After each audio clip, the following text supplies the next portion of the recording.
Hi guys, welcome back to my channel. I finally cleaned the space around my bookshelves, so I'm going to be giving you guys a bookshelf tour. So these are the areas I have my bookshelves in. I need a third and maybe a fourth bookshelf because of the sheer number of books I have lying on the floor, as you can see. I'm probably not gonna buy one anytime soon because I'm como se dice, poor.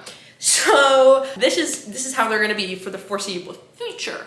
So I'm going to probably go shelf by shelf and then point out like the highlights on the shelf, but I'm not gonna say every book. If you guys are interested in a more in-depth bookshelf tour, let me know and I can film that for you. This is mainly for Bestie Amanda. She asked so kindly, and so I'm finally filming it and posting it for you guys and her, mainly her. But let's just get started because this is gonna take probably longer than I would like. These shelves are kind of tall, so this is gonna be kind of hard to film. I have to raise my camera, but this is the first shelf. I have here some fiction and mystery thrillers. I don't know that I have anything too special on here. Yeah, you guys can see that. Okay, so this shelf is a little spillover of my SJM shelf. You can see there on the right, those are the 3 Crescent City books. And the rest is a Vampire Academy universe shrine. So I have oh my god, sorry, I'm holding my tripod because it's not tall enough for this. But I have the Bloodline series and the Vampire Academy series. These 3 are the last 3 books in the series, and they're hardcover out of print. And then I got the first 3 paperback out of print covers. I love that series. I love Bloodlines more, TBH, but I just love that universe and the characters. And so yeah, these are some of my prized possessions over there. Okay, now I can finally put the frickin' thing down. So here we have the rest of most of the rest of my SJM shelf. We have the out of print ACOTAR books. I actually bought this when it first came out. So I had this for ages before I read it, years. And then these I found on Pango Books. And then I have my paperbacks of Throne of Glass. And then I have these little Harry Potter Lego characters. I have more, like I have some of the, I like some of the professors, and Hagrid, but I just have not made them yet. So that, they just hang there for now. Then down here, we have just some fantasy. We have the Last Hour Shrine. These are prized possessions of mine. They're the paperback editions, which I have annotated, and I've read this copy, I want to say like 2 or 3 times, so it's pretty good, heavily annotated. And then I have these are the Illumicrate special edition dust jackets. I love these. This is the first edition, and then this is again the Illumicrate Chain of Thorns. Chain of Thorns is actually my least favorite of the series, but honestly I just love this trilogy so much. Then I have my Queen Hannah Wynne, the Nightshade Crown trilogy, soon to be finished, and Her For the Wolf. This prized possession of mine is my Arc of Hemlock Queen. I've been harassing Orbit to send me the one of Nightshade God. We'll see if they do. And it is also annotated and so beautifully done. And then of course we have the Lunar Chronicles series, and this is how you lose the Time War. Guys, I'm trying to cook through this because this is gonna take me years if I don't move quickly. So next we have some YA fantasy. I've had this shelf decorated or lined up like this for almost years. I just love the light to dark. These are all just some favorite YA series of mine. This is a Fairy Loot special edition of Lore. I actually didn't necessarily care for this book, but it suits the shelf really well. This is actually, I don't know if anyone will really care, but I kind of love this. All 4 of these of the Red Queen series are first editions. I got them this when it first came out, and the rest of the series as they came out. So all of them, in fact, are first editions, which I think is really cool because this is one of my all-time favorite series. This was my favorite fantasy series all time until I read Throne of Glass. Now it's that. One of my favorite trilogies of all time, Cruel Prince, and I love this duology. I don't know, I think it's Courting Darkness duology, but it's a spin-off of His Fair Assassin by Robin Lefeveris. These are all YA fantasy except for this. This is Masters of Death by Libby Blake, one of my favorites. I absolutely love Libby Blake. And yeah, we've just got some series here. Nothing too special, I don't think. Yeah, just some YA fantasy short boys that lined up well over here. Then down here, we have some more, mostly YA fantasy. These, if you are probably my age-ish, I'm 25, if you were into booktube and stuff like that, and that day these are kind of fun. Oh, these are stuff in here. These are out of print editions of the Daughter of Smoke and Bone series. I love these covers.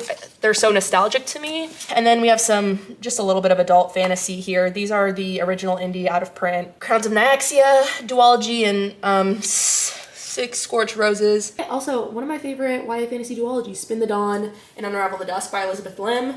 Not enough people talk about Elizabeth Lim. I absolutely love her. This is actually a little crooked because there's another book that goes here. Dungeons and Drama was there, but I was thinking about rereading it, so I took it off. But basically we have the out of print Boys of Tommen series, and then these are so funny, Still Beating and The Ritual do not belong here in terms of like genre wise, but they're there because they fit, and that's pretty much about it. Then we have the Like Us series by Krista and Becca Ritchie. Just some other romances. Actually, I'm gonna talk about this real quick because no one talks about this book. Contractual Obligations by Elle Rivers. Absolutely love this book. It's kind of like a marriage convenience. Highly recommend.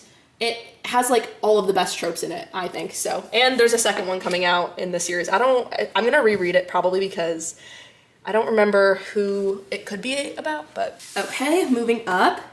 We have the Addicted Calloway series. I have the original Calloway sisters covers, and then I actually these are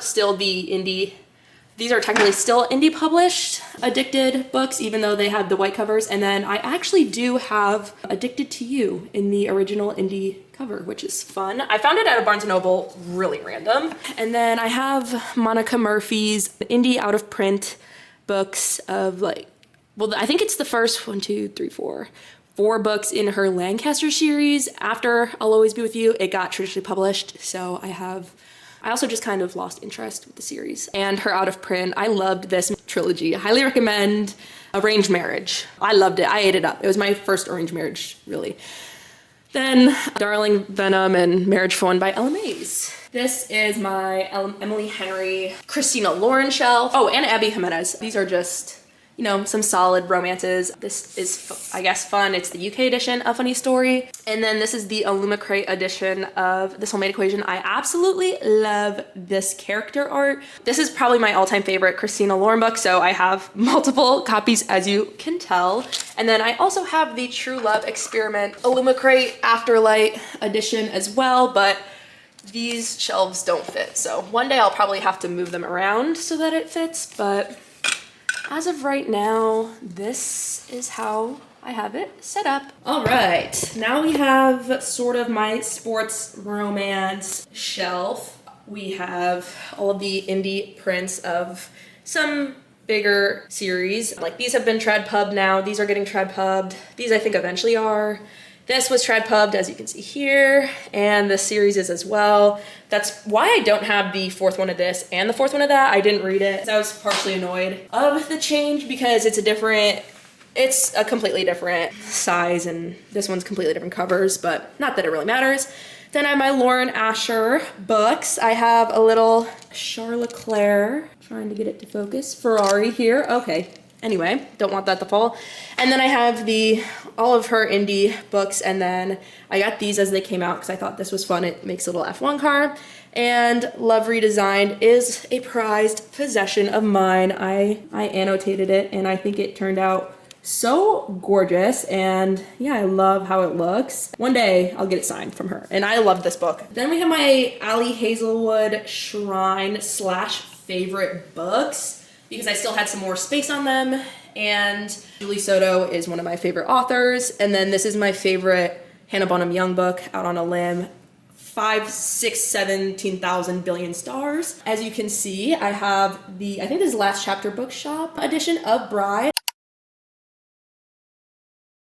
And then I have the Afterlight editions of all of her other books. I think Check and Mate might be my favorite one. I think it's so gorgeous. I love the artwork, and yeah, these you can find online. I'm not gonna go and show you all of them, but now we have more, I don't know. This is now a controversial shelf, thanks to Sophie Lark turning out to be a bad person. But these are all my Sophie Lark books that I really liked. Well, I guess they're just all my Sophie Lark books, and then my Anna Huang books. I have all of them indie print, which is kind of fun, and then I have the Cat and Mouse duet there. This shelf might be getting redone, unfortunately. I did really love the Kingmaker series, so we'll see. And then at the top, I have YA.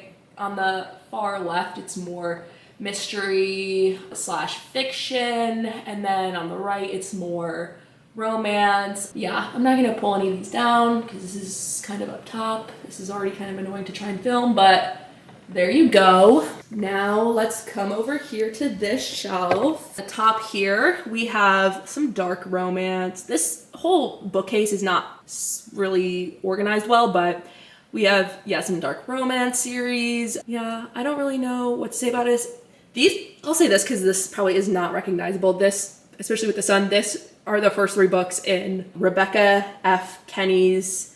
It was like a Nutcracker retelling series. Kind of ate it up, actually. But yeah, that's what those are. If you can't tell, everything else I feel like is pretty self-explanatory. Here, again, fairly self-explanatory. I have some rom-coms on the left, mainly Tessa Bailey, The Martian, Andy Weir, and then some romantasy on the right. We have the first 3 books in the Beast and the Briars series. I think it's the War of Lost Hearts trilogy, indie print, and then, yep, these are my Fourth Wing books. I have not read Onyx Storm yet. Okay, so here we have mainly YA fantasy, except for this duology, obviously, is The X-Hex and The Kiss Curse by Erin Sterling. These are my favorite books to read around Halloween time. They're like the freaking cutest witchy rom-coms. And then these are the Fairy Lou edition of The Prison Healer, one of the love that trilogy.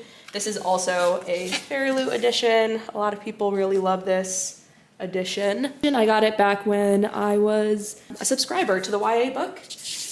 And then, yeah, these are also Fairy Lou editions. And this is Ascent into the Villain with the sprayed edges, but I didn't really like that book, so do with that what you will. Okay, this shelf obviously houses more SJM. This is the hardcover series of the ACOTAR books. This is the set that I read. I mentioned before I had the first ACOTAR out of print, didn't end up reading it until I got the box set because I was like, okay, I'll just read them all now. UK editions of House of Earth and Blood, House of Sky Breath. I actually loved Crescent City, to each their own. This is the Fairy Lou romantasy edition of Heavenly Bodies. I absolutely loved this book, gave it 5 stars, first 5-star of the year, I think. Absolutely gorgeous, great book. I've talked about this book before. It's the UK edition of Heartless Hunter. It's called Crimson Moth. This is a Fairy Lou special edition of Only a Monster. I don't know if y'all care. UK edition of Immortal Longings. I also didn't really care for this book, but I love this cover, and I'm considering getting the second one just because of how pretty they are. Last but not least, actually possibly on this has a lot of spillover. I have all of my Penelope Douglas books, as you can see, all of my most actually of my Mariana Zapata books. I think these aren't even in order, like the series aren't properly organized, like this trilogy and this trilogy out of order. Yeah, these are also nothing special. I didn't even like this book. I honestly should unhaul some of these, but this one I feel like I hated so much. It's like, well, I earned a physical copy of it. Okay, I worked for that read. Maybe someone else will want it. Okay. This little nook is a bunch of randoms. Like I said, I need more shelving, clearly. So yeah, do we have anything special in here? Okay, this is a Fairy Lou special edition. These are Afterlight exclusive editions. These are the UK, these 3 actually are UK editions of those books. But otherwise, I don't think there's anything super interesting over here. You guys can get a good look of what is there. This is my TV stand. Over here, I have vinyls, but on this end, I have my Lucy score books here, the Heart Principle trilogy. I can't remember what it's called or if it has a name. All of the Elsie Silver books that I've read are here, and then some Lynn Painter adult books. I love her adult books, so yeah, pretty self-explanatory here. And then the last section that I have to talk about, I don't know how to even go through this, so I think I'm gonna let y'all look at it for a minute, and then I will pick out anything special sitting within these stacks. So take a good look. I'll give you some zoom too to take a look at everything, because these are not organized at all. Take a look. I'll just point out some special editions and stuff like that. So these are the out of print books of, what's it called? The Legacy of Gods series. I know some people really loved that this year. So those are them. These are the Probably Smut editions of the Maple Hills series, Icebreaker in them. These shouldn't be here. I really would love to display these. I just have not found the space for them. These are little novellas that I got from Probably Smut. I don't know if that's focusing. This is another Probably Smut edition book. I had a blast reading this. Afterlight exclusive. This is the first print edition, so it has the fun sprint edges. This is Fairy Loot, Afterlight, Fairy Loot, Fairy Loot. And I think that covers all the special editions I have sitting over here. Like I said, I gave you guys a long look. So if you have any questions or want more info, leave a comment and I'll talk about it. Okay guys, I hope you enjoyed that little tour. I do have separate shelves in my bedroom for my TBR, but they're a disaster and I feel like you shouldn't care because they don't look nice. Yeah, these are my shelves. I hope you guys enjoyed this video. That's that, honestly. Yeah, if you want me to talk about anything, how I find certain books, where I got certain books, please just let me know. I would love to help out a girl who is looking for a certain edition. I feel like I'm pretty good at jumping on sales when I see them. So like those Probably Smut Icebreaker ones, people sell them for like $300. But if you time it right, like I got them for $75, I think. They were like 25, yeah, they were like $25 each from Probably Smut. So yeah, if you like know when/where to look, like same with this, no one oversold me that and no one ever will. So yeah, if you have any questions, oh wait, I forgot to mention this. I have this sitting right there. That's the UK edition of Throne of Glass box set. I'm going to be rereading and annotating, so that's there if you care. Yeah, so that is that. I'll see y'all when I see y'all, and yeah, leave a comment below if you're still watching. Leave a little heart emoji, any of them. And yeah, I love every single one of you guys, and I'll see you guys soon. Bye.